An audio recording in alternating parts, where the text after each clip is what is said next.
با سپۆنسەری کۆمپانیای ئەسێ بۆ بازرگانی مۆبایل شیری ئاڵتونسا.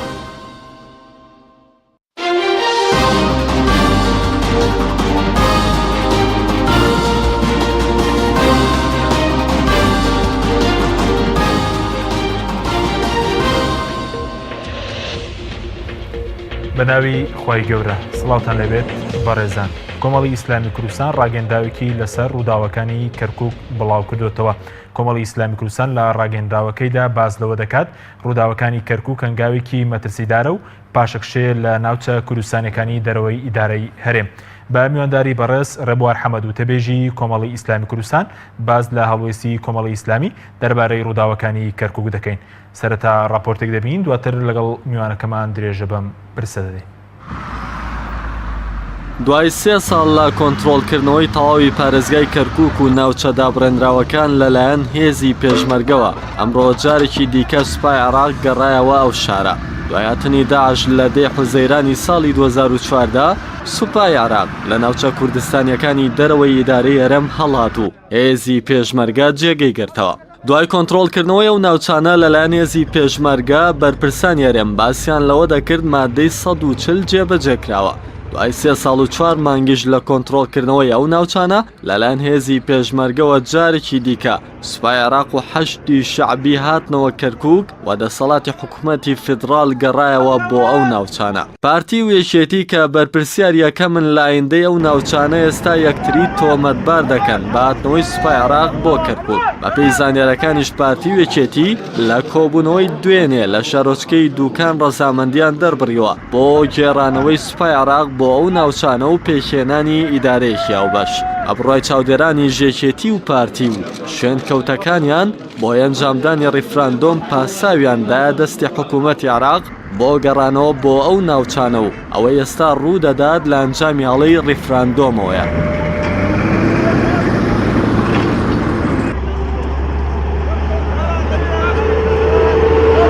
شاری کەرکووک بەردەوام خاڵی ناکۆکی نێوان کورد و دەسەڵاتدارانی عێراق بووە و یەکێتی و پارتیش لە دوای ساڵی 2023ەوە هیچ هەوڵێکی جددیان نەبووە بۆ گێڕانەوەی ئەو ناوچانە بۆ سەر هەرێمی کوردستان. هەڵەی سەرکردەکانی پارتی و یەکێتی لەو کاتەوە دەستی پێکرد ئامادە بوون کەرکووک و ناوچە دابڕێنراوەکان لە دەستوری عێراق بە ناوچەی جێناکۆک دابنێن. دوای 2023 چارەنووسی کەرکووک بەسترا بووە بە مادەی 58 لە یاسای کاتی دەوڵەتی عێراق و پاشان مادەکە گۆڕا بۆ 140 لە دەستوری عێراق. دەبوایە مادەی 140 لە کۆتایی ساڵی 2007 جێبەجێ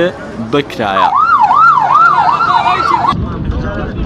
کەرکووک شارێکی کوردستانیە و ژمارەی دانیشتوانەکەی 1,500,000 کەسە. دانیشتوانەکەی پێکهاتوون لە کورد و عەرەب و تورکمان. پارێزگای کەرکووک لە ڕووی ئیداریەوە پێکهاتووە لە قەزای ناوەندی کەرکووک و حەویجە و دوبز و داخۆ. کەرکووک شارێکی دەوڵەمەندە بە نەوت و غاز لە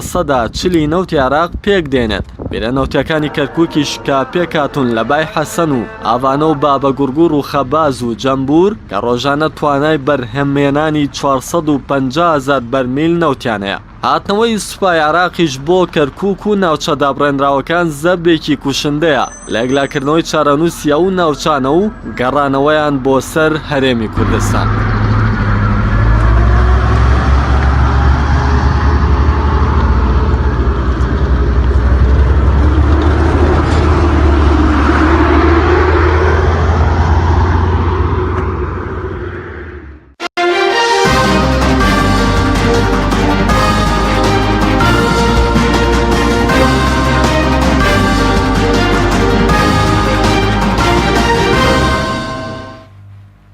دووبارە سڵاوتان لەبێت بەڕێزان، مامۆستا بەخێر بێن، سوپاس بۆ ئامادەبوونتان. ئەگەر سەرەتا لەوە دەست پێ بکەین خوێندنەوەتان بۆ ڕووداوەکانی ئەمڕۆی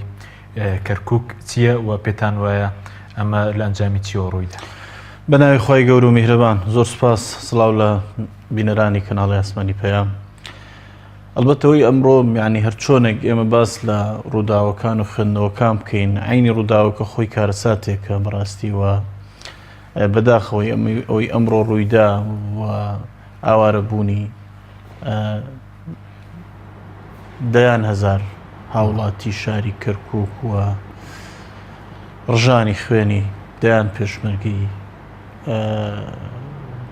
کوردستان و ئەمۆمانەوە ڕاستی کارەساتی گەورن و بەداخەوە ینی بەرەنجامی ئەو عینادی و گوێنەگرتنە لە هاوڵاتیانی هەرێمی کوردستان پێش هێزە سیاسیەکان و گوێنەگرتن لە هێزە سیاسیەکان و تەفەڕوتکردن بۆ بڕیارە تاکڕەوانەی کە بەرەنجامی حکومڕانێتی ناوخۆیی هەرێمی کوردستانە لە ماوەکانی ڕابردوودا بە بەردەوامی هەمیشە و کارەساتانەی بەدووادا هاتووە. ئەوەی ئەمڕۆ ڕوویدا لە شاری کەرکووک و چۆڵکردنی شاری کەرکووک و لە دەستدانی ئیدارەی ئەو شارە بە لەلایەن کوردەوە حەقیقات و پاشەکشەی گەورەی کە لە شاری کەرکووک کرا بە بڕوای ئێمە تەمان بەرەنجامی ئەوەیە کە یەکەم هۆکاری ئەساسی ئەو ڕووداوە یەکریزی نەبوونی یەکریزی نیشتیمانیە لە هەرێمی کوردستان. کا حەکیم ئێمە چەندین جاریانی وەکو کۆمەڵی ئیسلامی هۆشداری ئەوەمان داوە کە ڕێخستنەوەی نێوماڵی کورد من هیچ ڕاگەندراوێکی کۆمەڵی ئیسلامی منایەتە بیر و هیچ لێدوانێکی فەرمی کۆمەڵی ئیسلامی منایەتە بیر ئیلا ئێمە باسی ئەومان کردو کە کاکە حتا زۆر جاریانی بە جۆرە لەگاڵتە جاڕیەوە یانوت کاکەم هەموو قسێ چێ هەموو زەمینە سازی و ئەم هەموو باسکردن لە یەکریزی و حەڵکردنی کێشەکانی ناوخۆ زۆر جار ئەوترا ئەمانەوە بەستیانەوە خۆیان لە معادلەکان هەبن ینی حەقیقات ینی ئەمە ینی بەردی بناغی هێزی ناوخۆ بریتە لەو یەکریزیە بریتە لەو کۆدەنگیە بریتە لەو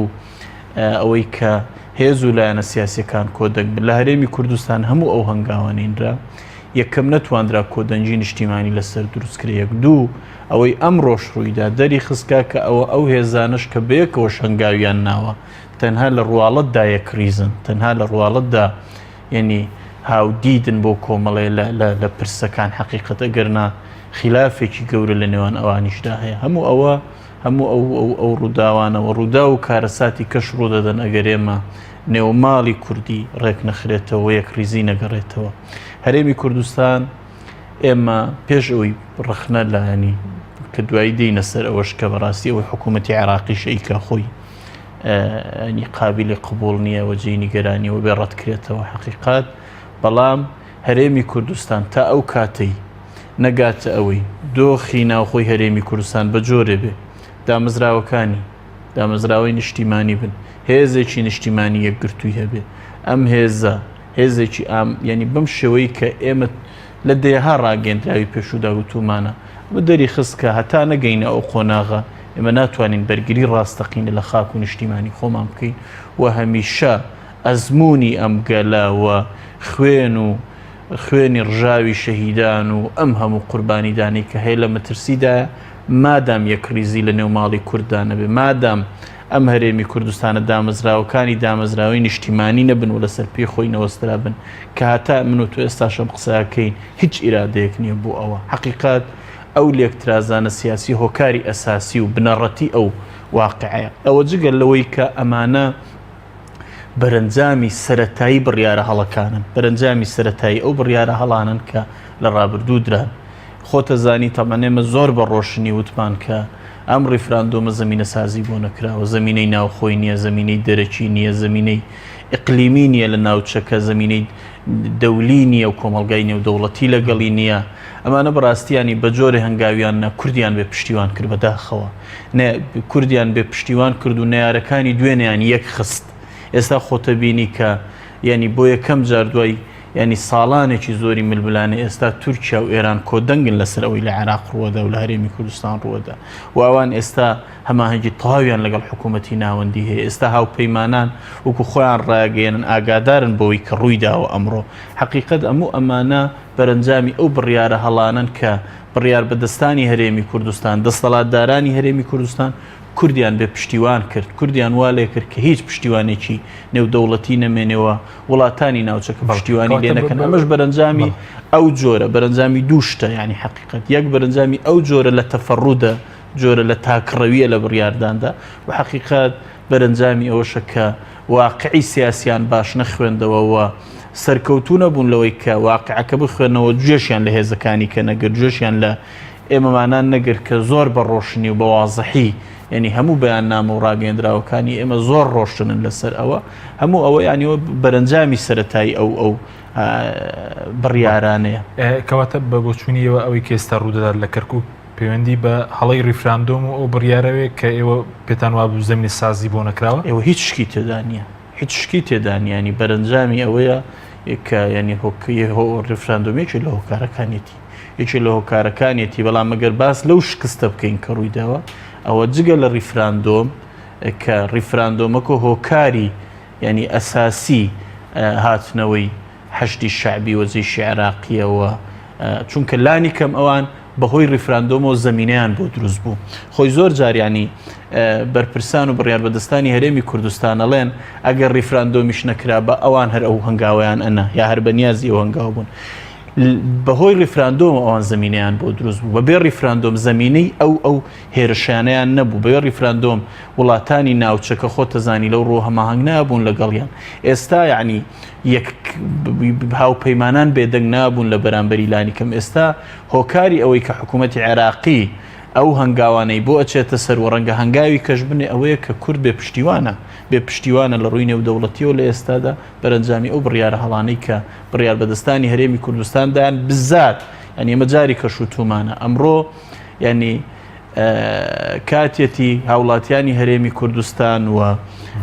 هێز و لایەنە سیاسیەکانی تر تێکڕە هەموو و ڕۆشنبیران و چاودێرانی سیاسی حقیقت سەیری خطابی سیاسی ئەو هێزانە بکەنەوە و سیرکەنەوە کە ئەوەی لە ڕابردوودا گوزەرە ئەوەی کە وترا ئەو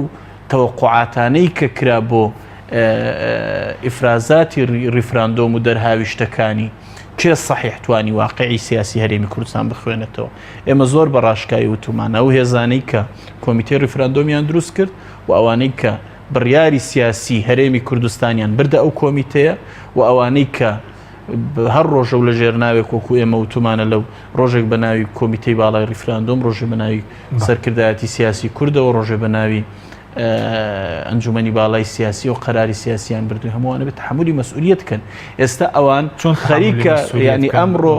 تحملی مەسئولیت کەنەوەن بەرپرسنە و بەرەنجامی بڕیارە هەڵەکانی ئەوانە نەک ئێستا وەکۆی ئەمڕۆ ئێمە لە میدیاکان نبینین کەوتونە یەکتر تۆمەتبارکردن و ئەو لایەن ئەو لایەنی تر تۆمەتبارەکە ئەوانەی کە بڕیاریان داوە ئەوانەی کە واقعی سیاسی هەرێمی کوردستانیان بەمڕۆگەیاند ئەوانەی کە کەرکووکیان بەمڕۆژەیە ئەوانە بێ ئەمڕۆ تحملی مەسئولیت کەن و ئێستا کاتێتی ئازانە بێنە سەر شاشەکان و بێنە بەرامبەر جەماوەر و میلەتەکەی خۆیان و بڵێنەوە بەرەنجامی بڕیاری هەڵی ئێمەیە یعنی پێدەوێت کاتیوە تو دەن باڵەکانیان دابێت دڵنیاییەوە بە دڵنیاییەوە خۆ تو ئەمڕۆ خۆتە زانیانی وی ئەمڕۆ ڕوویدا کەم بوو لە دەستدانی کەرکووک کە پێتان وایە لە دەستدانی یەک جارێکی ئەم لە دەستدانە یاخود بۆ چارەنووسی ئەم ناوچانە هاتنەوەی سوپای عێراق و حەشدی شعبی چ کاریگەریەکی لەسەر ئەو ناوچە کوردستانیانە کە گەر هیچ نەبێ مە شکستێکی زۆر گەورەیە بەسەر کورد داهات شکستەکە لە شکستەکە لەودایە کە کورد کەرکووکی لە دەستدا خۆ شکستێکی گەورەیە و ئەو شکستە ئەنی وا بە ئاسانی ناسرێتەوە لە زاکیرەی هەرێمی کوردستان و هاوڵاتیانی هەرێمی کوردستان و عێراقیەکانی شەو یەک دوو ئەو پێشمەرگەی کە بب هەموو خۆڕاگریە بەرامبەر داعش جەنگاوە ئەو هەموو سەرکەوتنە گەورانەی تۆمار کرد ئەوانە بەرەنجامی بڕیارە هەڵەکانیان ئەمڕۆ هەرێمی کوردستانی تووشێ و شکستە گەورە کرد ئەو یەک دوو گەڕانەوە بۆ کوێ یعنی خۆتە زانی تەبعاً ئەوان ئێستا ئەیانەوێت کە هێزەکانی عێراقی و حەشدی شعبی یا جەیشی عێراقیە ئەوەی کە پۆلیسی فیدراڵی هەرچی ناوی ئەنەی ئەوانەی کە هاتوون ئەیانەوێ بگەڕێنەوە بۆ سنوورەکان ئەو سنوورانەی کە پێش هاتنی داعش لە پێش 2014 دانیشتە جێبوو کەواتەوە گەڕانەوەی کوردە بۆ پێش 2023 ئەوەی کە ئێستا عێراق هەنگاوی بوونەی کورد ئێستا دەبێت چۆن ماڵ من باشم لە بیرە ینی ئێستا من بیرخەمەوە ئێمە یەکەمین وەفدی هاوبەشی پارتیوێکێتی کە هاتن سەردانی کۆمەڵی ئیسلامیان کرد ئەو کات بەڕێز ئەمیری کۆمەڵی ئیسلامی هوشیاریدا لە ناوچەکانی دەرەوەی هەرێم و ناوچە جێناکۆکەکان ئێمە لە کۆی ڕاگەیەندراوەکان وشیاریمانداوە کام ریفراندۆمە نەبێتە هۆی ئەوەی کە ئێمە ناوچە جێناکۆکەکانمان لە دەست بچێ چەندین جار مەترسی ئەومان حتا لە دووە هەمین ڕاگەیەندراوی خۆمان ئێمە پێش ئەنجامدانی ریفراندۆم مەترسی ئەومان خستە ڕوو کە ناوچە جێناکۆکەکان یا ناوچەکانی دەرەوەی هەرێم یا ناوچەکانی سنووری مادەی 140 هەر ناوێکی پێ بڵێین ئەو ناوچانە لە بەردەم مەترسیەکی گەورەدان حەقیقەت ئەمڕۆ تەبەندە بەوادری ئەو مەترسیانە دەرکەوت. بەڵێ ئێستا ئەوەی کە بەرە زوو دەمەشکستە بۆ کورد ئەوەی کە ئێستا لە ڕووداوەکانی کەرکووک ڕوودەدات پێ دوای شکستە کرد لە ئەستۆی هێزی پێشمەرگەی کە پێش قوربانی زۆری ئەوە لە سیاسەکان بە تایبەت هێزی پێشمەرگە هێزێکی قوربانی دەرەوە هێزێکی ئازایەوە هێزێکە خاوەنی دێها سەروەریە لە هەرێمی کوردستان هێزی پێشمەرگە ئەو هێزەیە کە توانی ڕوبەڕووی داعش ئەو هەموو سەروەریانە تۆمارکە هێزی پێشمەرگە ینی بە درێژایی خەباتی ڕزگاری خوازیگەلەکەی ئێمە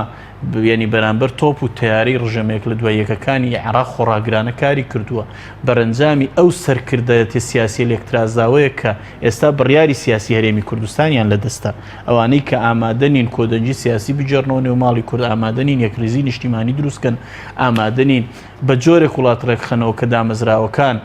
ڕۆڵیان هەبێ ئامادەنین دان بە شکستەکانیاندا بنێن ئامادە بە بەردەوامی ینی بەو جۆری کە لە ڕابردووە کاریان کردو هەنگاوێن. بەڵ پێشترەوەندەی کێوە ئاگدار بن پارتیویچێتی لەگەڵ عێراق ڕێکەوتبوون کە ئەو ناوچانە ئیدارە بدرێن یا ئەوەی کەم ڕۆ یەکتر تۆمەتبار دەکەن بازوەکێک کە پێشتر ئەوان ڕەزامەندیان دەربڕی بەڵام ئەمڕۆ یەکتر تۆمەتبار دەکەن پرسیارە بێ لەوان بکرێ ئەوان ڕۆژی پێش ئەمڕۆ کاکاتە ینی هەردوێنێ کۆبوونەتەوە کۆبوونەوەیکی باڵیان لەسەر ئاستی باڵا کردەوە سەر کۆماری عێراقتەیدا ئامادە بوو خۆ هاوڵاتیانی هەرێمی کوردستان نەیانزانی چی ڕوویداوە لەو کۆبوونەوەیە ئەوان ینی ئەم دوو هێزە کۆبوونەتەوە بڕیاریان داوە ئەمڕۆژ ئەوە ڕوویدا کە ڕوویدا لەبەرەوە ئەو پرسیارە بێ لەوان بکرێ حەقیقەتەوانە بێ وەڵامی و پرسیارە بدەنەوە چی گوزەراوە لە بینی ئەوان چی گوزەراوە لە بینی ئەوان و ئەوان ئەم دوو هێزە سیاسی لە هەرێمی کوردستان کە بڕیاری سیاسی هەرێمی کوردستانیان بەدەستە و کۆمەڵی هێزی کەش هەمیشە هاوڕایانن وە لەگەڵیان هەنگاونن لە کۆمیتەی ئەوی کە ناومان ناوتمان کۆمیتەی باڵای ریفراندوم و دواتر ئەو ئەنجومەنی سەرکردایەتیانەی کە هەیە ئەوانە ئەبێ بەڕاستیانی خۆیانێنێ بێ وەڵامی خەڵک بدەنەوە ئیتفاقیان هەیە نیانە چی ڕوویداوە چی ڕووی نەداوە ئەو جارێ ئێمە بیستینەنی خەریکی یەکتر تۆمەتبارکردن. بەڵێ زۆر باشە سەبارەت بە ئیدارەی هاوبەش ئێوە چۆن لە مەسەلەن گەڕانەوەی حکوومەتی عێراقی دەڕوان بۆ دەسەڵاتی بۆ ناوچانەوە پێکێنانی باز دەوێت کە ئیدارێکی هاوبەش دووبارە بۆ ناوچانە پێک بهێنرێتەوە هێشتا زووە ینی هێشتا هیچ بەوادرێکی ڕوون دیار نییە کە ئایا فعلەن ینی چی ڕووەدا دوایی ئەوی کە ئەمڕۆ ڕوویداوە لەو ناوچانە ئێمە پێمان وایە تەبان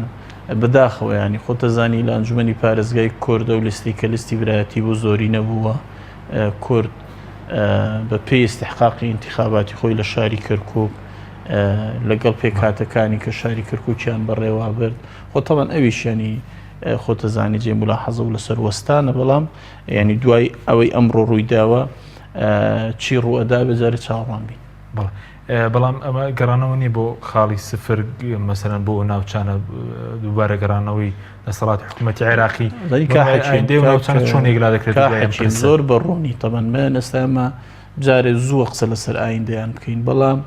ئەمە ئەو مەترسیە بوو کە ئێمە ینی هۆشداریماندا لەوەی کە وریابی ناوچە جێناکۆکەکان نەکەینە قوربانی ینی ئێستا و تەبەن سەرەتاکەی دەرکەوتووە ومێدمان وایە کە ینی ئێستا ئێمە چۆن کاتی ریفراندۆم بەڕاشکایی وتمان تەمە ناکەین ئەو قسانەی ئێمە تەمە ناکەین ئەو بۆ چوونانەی ئێمە نێتدی تەمە ناکەین ریفراندۆمە سەربەخۆی بەدوادابێت تەمە ناکەینە وڵاتە هیچ کێشێکی بۆ دروست نەبێت بەس بە تێڕوانینمان لە واقعی سیاسی هەرێمی کوردستان و هەنگاوەکانی و خوێندنەوەی ڕووداوەکانی ناوچەکە ئەمانزانی ینی بەرچاوڕوون بووین کە ینی ئاماژەکان باشمان پێناڵێن ئێستا شێمە تەمە ناکەین ینی ئەم ناوچانە بگەڕێنەوە ژێر دەستەڵاتی پێشمەرگە و پێشمەرگە بگەڕێتەوە تایەوە کورد تووشی هیچ ناخۆشی و نەهامەتیە بێت. بەڵام پێ دوایە لەوەی ڕابردوو کەنگاوی پێویست نەنراوە بۆ ناوچانە بۆ کەرکووک و ناوچەدا بڕێنراوەکان بۆ نملانیکەم کەرکوو لەژێر دەسەڵاتی کووردا بۆ هەنگاوی بنرێ بۆ گەڕانەوەی بۆ سەر هەرێم یاخود لانیکەم 3 ساڵ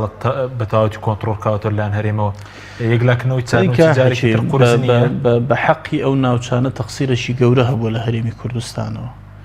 و تەقسیرێکی گەورە هەبووە بەداخەوە منستا کاتیەوە نیە بگەڕینەوە سەر ئەوانە و ئەو تەقسیرە ئێمە زۆر جاریکە وتومانە و تەقسیرە حتا ئەم ناوچانی ناوچە جێناکۆکەکان و سنووری مادەی 140 نەبوونەتە ئەولەویەتی ئەو گفتوگۆیانش کە لە بینی هەرێم بەغدا هەن و نەکراوەتەوە میحوەر بۆی چارە ببێتە چارەسەری بنەڕەتیان بۆ بدۆزرێتەوە بە هەر حاڵ ئێستا کاتی نیە بەڵام تەقسیری گەورە هەبووە. بەڵێ زۆر باشە سەبارەت بە مەسەلەی ئێستا ئێوە چۆن لە ئەو سزایانە دەڕوان کە عێراق بەرامبەر بە هەرێمی کوردستان ئەنجامی دەدات ئەوەی کە ئێستا لە کەرکووک ڕوودەدات ئەوەی لە داخستنی فڕۆکەخانەکان لە هەوڵ بۆ داخستنی دەواازە سنووریەکان. جا ئێمە ئەمە لایەنێکی گرنگی قەزێکەیە. ئێمە هەرچەند لە ڕووی ناوخۆوە هەموو ئەو ملاحەزە و تێبینیانەمان هەبێ و هەموو ئەو کێشانەی کە هەبێ لە ناوخۆی هەرێمی کوردستان ئەمانە هیچی شەرعیەت بە حکوومەتی عێراقی نادەکە بەم شێوەیە مامەڵە بکات. هەموو ئەوانە نابنە یعنی ئەو ئێستا حکوومەتی عێراقی بە سوود وەرگرتن لە واقعی ناوچەکە بەگشتی بە سوود وەرگرتن لە تورکیا و ئێران بەهۆی ئەنجامدانی ڕیفراندۆم لە هەرێمی کوردستان ئەوێت تۆڵە لە هەرێمی کوردستان بکاتەوە هەرێمی کوردستان ڕوبەڕووی کۆمەڵە سزای سیاسی بکاتەوە ناوچەنیجە ناوکانی لێ وەربگرێتەوە ملیشی بۆ حیوار نادا تا پێش ئەو ڕووداوانەی کەرکووک. حقیقات یەکەم ئێمە تەواوی ئەو سزایانە ڕەتەکەینەوە پێمان وایە ئەمانە سزای ناشەرعین و دەوڵەتی عێراق نابێ بگەڕێتەوە ئەو ڕابردووی کە ڕژێمەیەک لە دواییەکەکانی عێراق تێیدا سەرکەوتوونە بوونە بەرامبەر بە کورد و هەموو ئەو ڕژێمانە خۆتە زانی بە ئەنواعی شێوە سزای میلەتی کورد و نەتەوەی کوردیان داوە لە باشووری کوردستان و نەتیجە تێکۆشان و قوربانیدانی گەلی کورد بە نەتیجە گەشتووەوە ئەوان تێیدا سەرکەوتوونە بوون لەبەرەوە هەموو ئەو سزایانە حقیقەت سزای نامەشروعن و هیچ ینی جۆرێ لە مەشروعیەتیان نییە و ئێمە بە کولی ئەوان ڕەتەکەینەوە ئەو جگە لەوەی کە بەکارهێنانی هێز بەم شێوەی کە ئەمڕۆ ڕوویدا لەلایەن حکوومەتی عێراقی فیدراڵەوە سەرەتایەکی زۆر مەترسیدارە سەرەتایەکی مەترسیدارە کە جارێکی گەڕینەوە ئەو قۆناغی کە ئێترە بێ کورد بۆ هەتا لە جێشی عێراقی بترسێ چونکە هەر قۆناغێک هەر کاتێک بێتە پێشکە تۆ خلافێکی سیاسیت لەگەڵ ناوەندە بێەوە گرفتێکی سیاسیت لەگەڵ ناوەندە بێ ئەو ئامادەیە جەیش بەکاربێنێ و سوپا بەکاربێنێ بۆ یەکلایکردنەوەی کێشە سیاسیکان خۆتەزانی ینی هەر بەپێی دەستوری عێراقیش جەیشی هەر وڵاتێک جەیش نابێت لە بۆ ملبلانە ناوخۆیەکان بەکاربێنێ و ئەمە خەڵقی دەستورە کە تۆ جەیشی وڵاتەکەت بەکاربێنی هەرچەند ئەوان لەژێر سایی ئەوەی کە یەک پارچەی خاکی عێراقە پارێزن ئەو هەنگاویان ناوە بەڵام ینی خۆتەزانی جەیش بەکە نابێ بەکاربێ سوپا نابێ بەکاربێ بۆ یەکلایکردنەوەی ملبلانە ناوخۆیەکانەوە کێشە سیاسیانی کە لە ناوخۆی هەرێمی کوردستانەوە ئەوە جگە لەوەی کە ئێستا ئەو ناوچانە بە پێی مادەی 140 ناوچەی جێناکۆکن و دەستوری عێراقی تەبان ئەگەرچی کورد یەکێ لە هەڵە مێژوویەکانی کورد و بڕیار بەدەستانیان ئەوەیە کە لە قۆناغی نووسینەوەی دەستوردا دانیان بەو ناوچە کوردیانە کەمانە ناوچەی کوردستانین خاچی کوردستانن دانیان بۆ داناوە کە ناوچەی جێناکۆکن کەمە خۆی مەترسیە ینی هەڵەیەکی گەورەیە لایەن کار بەدەستانی کوردەوە لە قۆناغی نووسینەوەی دەستور بەس خۆلانی کەم دەستور دانی بۆ ناوە کەم ناوچانە ناوچەی جێناکۆکن و ناوچەی جێناکۆکن و هیچ لایەنێک بە تەنها بۆی نییە کۆنتترۆلی بکات و کۆی کە ئێستا جێشی عێراقی ئەوێتە کۆنتترۆلی بکاتەوە. زۆر باش ئێستا کورد لە بەردەم چیداەوەی کە کەرکووکی پێدوای و مەترسیتەنە ئێستا بۆ کەرکووکێک کە دەستەڵاتی فیدراالیا خود بۆ ناوچە دابنرراوەکانی تریشە بێت کە باز لەوە دەکرێت نزیکەی لە 150 خاکی کوردستان پێک دێنن نێو مەترسی بۆ ناوچەکانی تریش لە داهاتوو دەبێت ئەزانی ئێستا کورد لە بەردەمی چیدا ئێستا کورد لە بەردەمی ئەودا خۆتە زانی ئەو سزانە ئێستاش سزای تەساعودین و بەردەوام زیاد دەکەن و ڕوو لە زیاد بوون و ئێستاش تەبەنە منە گەشتوینەتە خاڵی کۆتایی و بەردەوامیش تەبەن ئێستاژەوەی ئەم شەویش ڕوویداوە کاردانەوەکانی ڕووداوەکانی ئەمڕۆی کەرکووکیش دەری خست کە ئێمە لەو ڕووداوانە شەشتا بێ پشتیوانین بەڕاستی نە لە کۆمەلگای نێودەوڵەتی پشتیوانی ڕاستەقینە بینین و نە لە وڵاتانی ناوچەکە و ئەوەی کە ئێستا هەیەی کورد خۆیەتی خۆشی ئەو دابەشبوونە سیاسی هەیە کە لە باشووری کوردستان هەیە ئێستاش ئێمە لە بەردەمی تەحەدیات و مەترسی گەورە داین بۆ ئێمە پێمان وایە یەکەم ئەبێ بەڕاستی ئێمە نێوماڵی خۆمان ڕێکخینەوە نێوماڵی خۆمان ڕێکخینەوە وە کورد ینی کێشە ناوخۆیەکانی خۆی چارەسەر بکات بە جددی و ئاورێکی جددی لەو هەڵانەی ڕابردوو بدرێتەوە کە بەداخەوە ینی ئێمە ماندوو بووین تێیدا و هیچ نەتیجەیەکی ڕوونی نییە کە ببینین فعلەن ئەوان ینی کەمێک چاوەکەنەوە وەدان بەو هەڵانە دانێن و ینی هەنگاوەنێن بەرەو چارەسەری ئەو کێشە ناوخۆیانی لە هەرێمی کوردستان هەیە بە بڕوای ئێمە یەکەم هەنگاو ئەوی ئەمڕۆ ئەم شکستەی بەسەر کەرکووکێنە یەکریز نەبوونی هێز و لایەنە سیاسیەکانی کوردستان بوو هەلانی کەم ئەو دوو هێزەی کە بەیەکەوە دوێنێ کۆبوونەتەوە کە پارتی دیموکراتی کوردستان و یەکێتی نیشتیمانی کوردستانە بۆیە هەنگاوی یەکەم بریتیە لە ڕێخستنەوەی نێوماڵی کورد وە خۆڕێخستنەوە چارەسەرکردنی کێشەکان و هیچ هێزێکی کە جارێککە ڕێ بەخۆی نەداتەوە لەژێر هەر ناوێک بێ لە جیاتی هاوڵاتیانی هەرێمی کوردستان و لە جیاتی هەموو سێز سیاسیەکان و لە جیاتی دامەزراوە شەرعیەکانی ئەم وڵاتە بڕیار بدا و هەنگاو بنێ و قەراری سیاسی بۆ خۆی احتیکارەکە. دوو ئەبێ بەڕاستی ینی ئەومان لەبیر بێت کە کورد ئێستا بیانی لە بەردەمیەوەداوە لەسەر حکوومەتی عێراقی شێمە ئەمڕۆژ لە بەیاننامەکەدا ئاماژەمان پێویستە حکوومەتی عێراقیش پەناباتەوە بۆ حیوار وە بە گفتوگۆ بزانین ئەم ڕێگایە ینی ڕێگای چارەسەر نیە و ڕێگایەکی تەندروستنی و هیچ نەتیجەیەکی نابێت و هەرگیزیش حکوومەتی عێراقیش نابێ بیر لەوە بکاتەوە کە لەو ڕێگایەوە سەرکەوتووە بێت. سپاس دەکەم ناوبڕێکمان نایدوە دەگەڕێنەوە لای بەڕێستان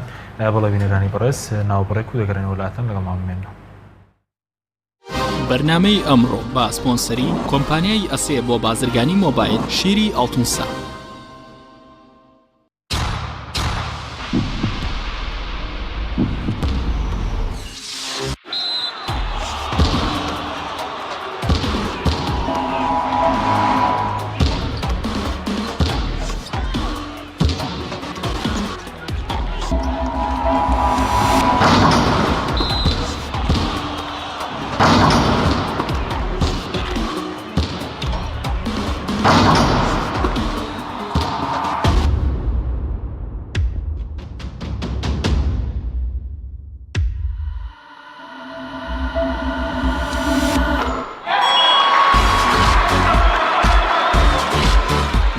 سەرکەوتنە گەورەیە تەنها شیری وشکی ئەڵتونسایە تەمێکی ڕاستەقینە و 100% سروشتی نۆشی کەو هەمیشە بە بەهێزی بمێنەرەوە. نوێترین ئۆفەر لە کۆمپانیای ئەسێەوە ئێستا مۆبایلی زیرەکی ئەسێ Q5S 4G LTE کە بە فینگر پرینت کار دەکات بە قستی مانگانەی تەنها 59,000 پێشەکی و مانگی تەنها 14,000 دینار. نوێترین مۆبایلی زیرەک و پێشکەوت و بە نزمترین نرخ بۆ تۆی خۆشەویست ئەسێ Q5S 4G LTE. سنتەری گوڵهنگ بۆ جادەرمانی سروشتی بۆ لە شولارێکی ڕێک و تەندروست هەڵدەستێت بە دابینکردنی کۆمەڵێت چای جادەرمان لەوانە چاینانە بە سوودە بۆڕی خۆڵە و گەدە و نەهێشتنی غازات مێشک و سووری خوێن چالاک دەکات لە دڵتێک هەڵچوون دەتپارێزێت بە تایبەت بۆ ئافرەتانی دووجان چای زەنجەفیل و لیمۆ هەنجوین بەرگری لەش بەهێز دەکات و بە سوودە بۆ هەڵامان شەشی لەشکەم دەکات و لاشت پاک دەکاتەوە لە مادەی ژەهراوی بە سوودە بە ئەوکردنی قوڕگ و فرێدانی بەڵغەم چای سەوزی جینگۆ کۆلسترۆل دادەبەزێنێ بە سوودە بۆ دابەزانی پەستانی خوێن و ڕێگرە لە زەهایمان چای جیسینگ بە چای دژە پیری ناسراوە توانای سێکسیت بەهێز دەکات و چالاک بەشی جگەر و دڵ و مێشک و گورچی لەیە چای گوڵە حاجیلە دژی هەوکردن و گرژبوونی ماسوولکەیە تادا دەبەزێنێت و ئازار کەم دەکاتەوە هەروەها بە سوودە بۆ ئازاری سووری ماگانە.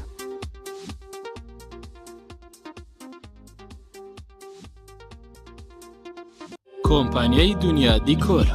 کۆمپانیای دنیا دیکۆر ئامادەیە بۆ دانانی دیکۆراتی ماڵ و شوێنە گشتی و حکومیەکان. کۆمپانیای دنیا دیکۆر هەڵدەستێت بە دروستکردن و دانانی کەوانتەر و ژووری نووسن و ئۆفیسی گەشت و گوزار و جبسم بۆردی مەغریبی و کاغەزی دیواری ئیتاڵی و تەختەی ئەرزی تورکی و ئەڵمانی و جیاکردنەوەی هۆڵ بە SDF و MDF و داری سروشتی. کۆمپانیای دنیا دیکۆر دنیایەک بۆ دیکۆراتەکانتان. ناونیشان سلێمانی فەرعی یەکەم شەقامی بازنەی مەلیک مەحموود بەرامبەر پارکی مەلیک مەحموود. فەرعی دووەم شەقامی بازنەی مەلیک مەحموود بەرامبەر سۆپەرمارکێتی ئاڵتون. فەرعی سێیەم ناوچەی پیشەسازی یەک بەرامبەر تاقیگەی بیناسازی. کۆمپانیای دنیا دیکۆر.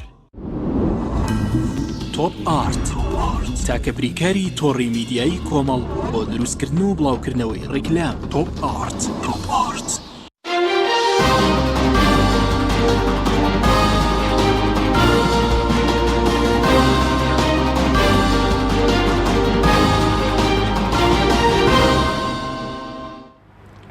دووبارە سڵاوتان لەبێت بەڕێزان ماوەساگەر بگەرەمەوە لای بەڕێزت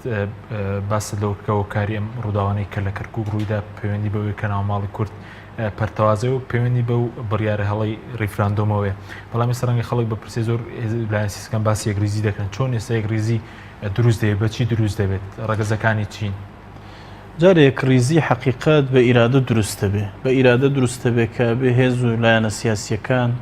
ئەوەی کە ئێستاشەیە کە من باسم کردیانی وتم مەبەت حتا ئەو هێزانش کە بەیەکەوە ون دەرکەوت کە یەکڕۆزیەکی کارتۆنیە و یەکریزیەکی حەقیقینی هەر ئەمڕۆ دەرکەوتیانی بەداخەوە حتا ئەو هێزانەی کۆک بوون ئەوانەی کە بەیەکەوە ریفراندۆمیان کرد بەیەکەوە بڕیاریاندا بەیەکەوە ئامادە نەبوون گوێ لە ئێمە بگرن ئێستا خۆیان یعنی بەیەکەوە جیاوازن ناتەبان و خەریکی یەکتر تۆمەتبارکردنن یەکریزی نیشتیمانی و لەوە دروستە بێ حقیقەت ئیرادەیەکی ڕاستەقینە هەبێ بۆی ئەم وڵاتە لە سەربنەمای دەنجی هاوڵاتیان و ئستحقاقی ئینتخابی شەراکەتێکی ڕاستەقینەی تێدا بەرجەستە بێ شەراکەتێک کە لە هەموو جونگەکانی حکومڕانیدا ڕنگ بداتەوە یەکریزی نیشتیمانی بۆ دروستە بێت کە حزب بەدیلی دامەزراوە نیشتیمانیەکان نەبێت و لێ بگەڕن دامەزراوەکان ڕۆڵی خۆیان ببینن کارا بن ئێستا ئەمڕۆ تەماشایکە ئەوەی کە لەم ڕووداوە گەورانەی ئەمڕۆ غایی بە پەرلەمانی کوردستانە هێز ئێستا وای لێ هاتووە پەرلەمانیان بە جۆرێک بێهەیبەت کرد یعنی لە ئەو حیزبانە بڕیارەدەن پەرلەمان کۆ بێتەوە وڵا بڕیاریاندا دواکەوێ بڕیاریان ینی تەواو پەرلەمان ینی ڕێزگرتن لە دامەزراوە نیشتیمانیەکانی هەر ئەو دامەزراوانە حرمەتیان هەبێ ڕێزیان هەبێت کە دامەزراوی شەرعی و نیشتیمانین یەکریزی بۆ دروستە بێ یەکریزی بۆ دروستە بێت کە هاوڵاتیان لەگەڵ هێزە سیاسیەکان بەیەکەوە چی بن بڕوایان بەوە هەبێ کەم حکوومەتام حکومڕانانەی کە هەن حکومڕانی خزمەتکردنی ئەوان متمانیان هەبێ بەچی بە نەهێشتنی گەندەڵی و ڕیشە چێشکردنی بە چاکسازی حەقیقی بە سەروەرکردنی ڕۆڵی دادگاکان و یاسا لە وڵاتدا بەوەی کە ئەمانەی کە ئێمە چەندین جار و چەندین ساڵە ئیڵینەوە بەداخەوە ملی بۆ نادا بەمانەیەک ریزوی دروستە بێ بۆی کە بڕیار بەدەستانی هەرێمی کوردستان تێبگەن کە ئەم شێوەی ئەوان حکومڕانیان پێکرد و پێی ئەکەن فەشەلی هێناوە شکستی هێناوە گەشتۆتە کۆتایی ئەوانندان بە شکستدا هێناهێن ئەگەرنا کۆتایی پێهاتوو ئەم جۆرە لە حکومڕانیکردن وڵات بەڕێوە بدەن پێویستە بگەڕێنەوە سەر ڕێڕەوێکی سەلیم و تەندروست کە ڕێڕەوی ڕاستەقینەی خزمەتکردنی هاوڵاتیانی هەرێمی کوردستان بێ تەبایی سیاسی بجێڕێتەوە گرفتی هێز و لایەنە سیاسیەکان وای لەبێ لەسەر ئێمە ئێستا مەسەرەن سیر کە تو ئێمە لە ناوخۆی هەرێمی کوردستان کاوانی کۆمەڵی کێشەی ئەساسی و بنەڕەتین من نادەن بۆی لەسەر مێزی گفتوگۆ کێشە ناوخۆیەکانی هەرێمی کوردستان چارەسەر بکرێ ئەم لێکترازانە سیاسی ئێمە کاتی خۆشی چەندین جار وتومانە ئەم لێکترازانە سیاسی لە هەرێمی کوردستانەیە کاریگەری گەورە و ڕاستە و خۆی لەسەر ئەوە هەبوو کە بڕیاری سیاسی کوردی لە بەغدا بێقەدر کرد بێ بەهای کرد و ئەوان نەزانن خۆ ناوماڵی کورد چی ڕوەداچیە بیانی بێبەهابوونی بە حتا بەشێ لەو دامەزراوانەی کە هەیە بێبەهابوونی ئەو دامەزراوانە نیشتیمانیانە ئەزمموی حکومڕانی هەرێمی کوردستانی کەم قەدر کرد لەلایەن دۆستەکانی و دژمن و نارەکانیشی ئومێدەوار کرد کە ئەم وڵاتە ناچێتە سەرسکەی کە بۆ نمونە ئێستا حیزبەکان هەمویان دەڵێن یەک ڕێزی گرنگە بەڵام بۆ بەکردەوە لە وارزی واقعدا بڕیاریان بەدەستە ئەوانەی بڕیاریان بەدەستا بێ قەناعەتیان بە شتانە بێ ئەبێ بێن مل بدەن بۆی کە شەراکەت و ڕیشە چێشکردنی گەندەڵی و چاکسازی و سەروەرکردنی ڕۆڵی قەزا و یاسا و هەروەها مل بدەن بۆ ئەوی کە دامەزراوەکان دامەزراوی نیشتیمانی بن و سیستەمێکی حکومڕانی تەندروستە وڵاتە بێ وەگرفت و هیچ کێشە سیاسیەکان بەگرفت و چارەسەر بکرێت ئێستش لە ناوخۆ ئیرادەیە نییە کە بۆ نمونە بۆی ڕفراندۆم بەڕێز پێشتر وتت بۆ نمونە ڕفراندۆم هەموو دۆست و نارەکانی کوردی یەک خەز بەڵام ئێستا کورد لە ناوخۆیدا هەر پەرتەوازێ ئێستاش ئیرادەیە نییە نەخێر ئیرادەیە نەبوو تا ئەمڕۆژە ئیرادەیە نەبووە چۆن ئەم ئیرادەیە دروست دەبێت بەم شێوە دروستە بێت کە باسم کردیانی خۆ بمەی گەربمانەوە یەک ڕیزی دروستکەینەوە بەو ڕێگانی کە وەکو ئەو بنەمەوە ئەساسانەی کە پێشتر ئاماژەمان پێکرد لەسەر ئەو بنەمانە ئەو یەک ڕیزی دروستکەین هەیە ئێمە هیچ گومانمان لەوەدانێ کەم حکوومەتی لە عێراق حکومڕانێتیەکە حکومڕانێتیکی تائیفیە ئەم حکومڕانێتی لە عێراق حکومڕانێتیەکە ئەوە دەرکەوت کە پەرلەمانیش بەکارهێنێ بۆ سزادانی هەرێمی کوردستان و سوود لە زۆرینەی بکەوینێکی عێراقی وەرەگرێ بۆ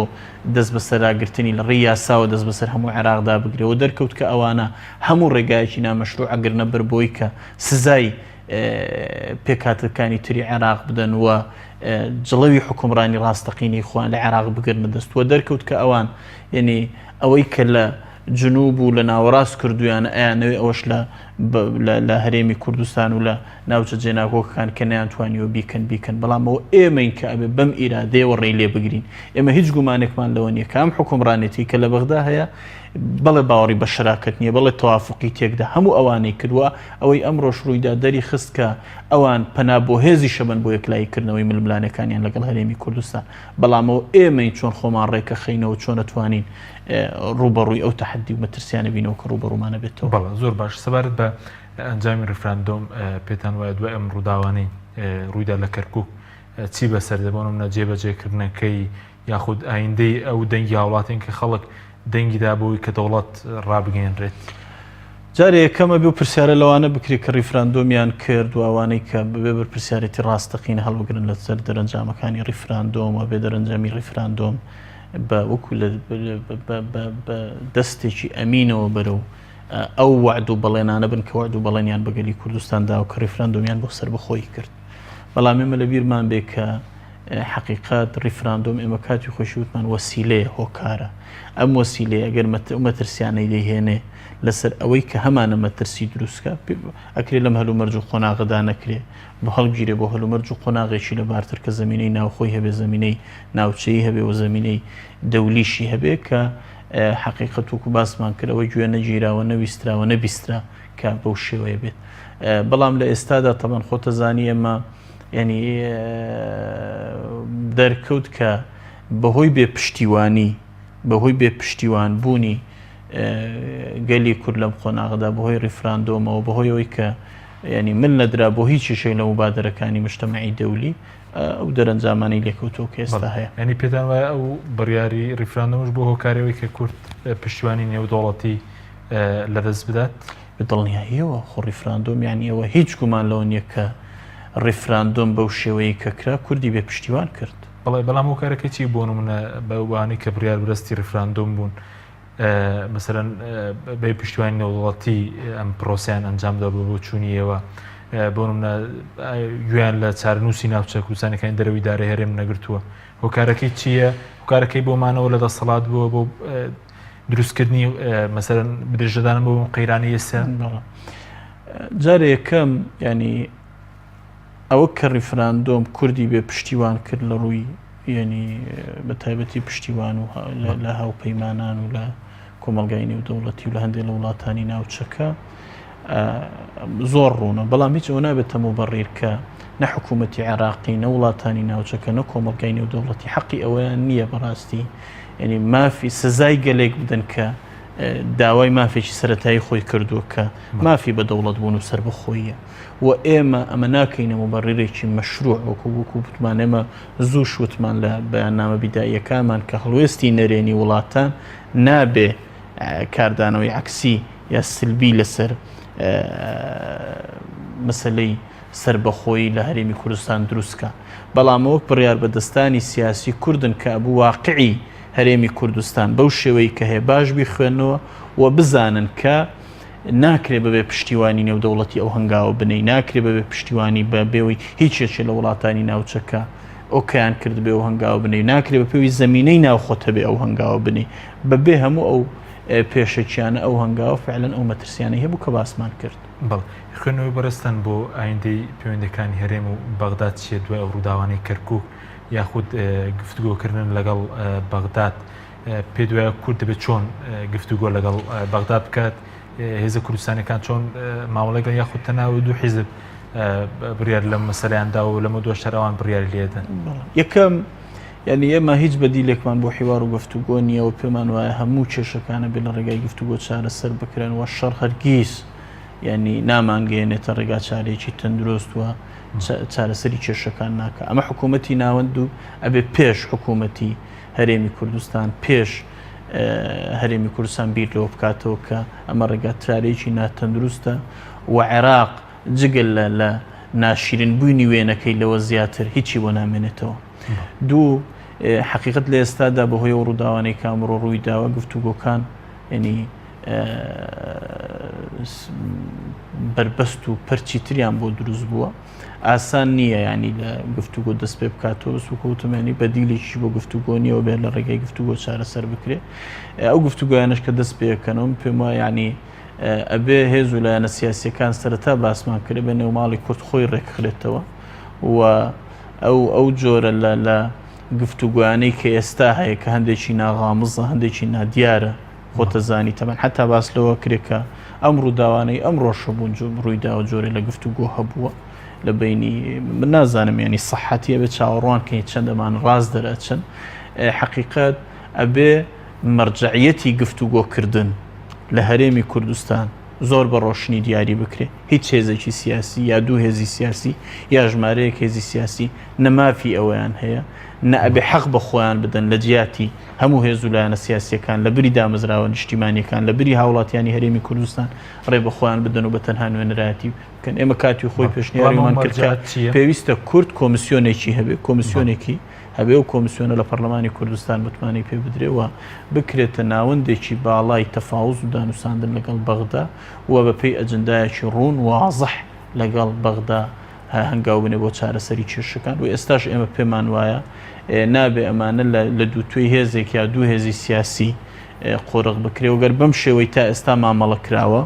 بەم شێوەیە مامەڵە بکرێت لە داهاتوودا ڕوبەڕووی مەترسی کەشەبینەوە و ناوچەی تریش لە هەرێمی کوردستانەکەوێتە بەرمەت بەدەم مەترسیەوە حقیقەت کاتی خۆیەتی ئێستا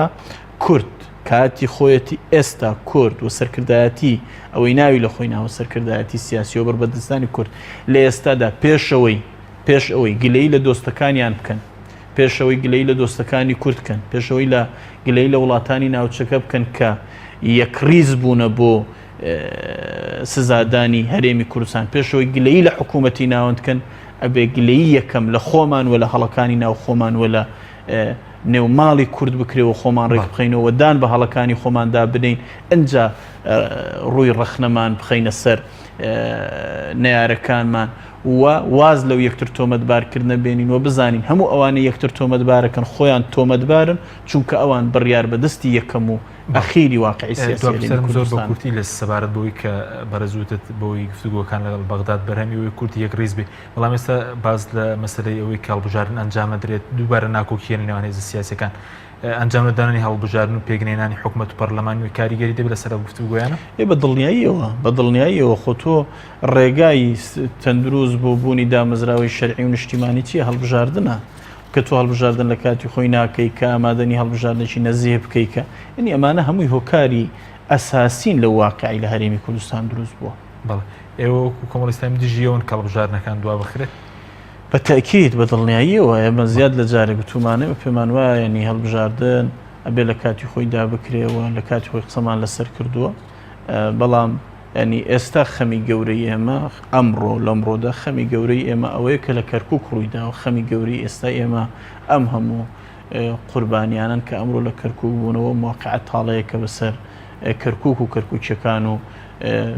ناوچەکانی تری دەوروبەری کوک لە کەرکووک و دووز و ئەوانەی کە لەو ناوچانە ڕوویدا پێم ئێستا ئەمە خەمی گەورەیەوە ئێستا ئەوە ئەبێت چارەسەر بکرێت لەم قۆناغەدا و بیری جددی لە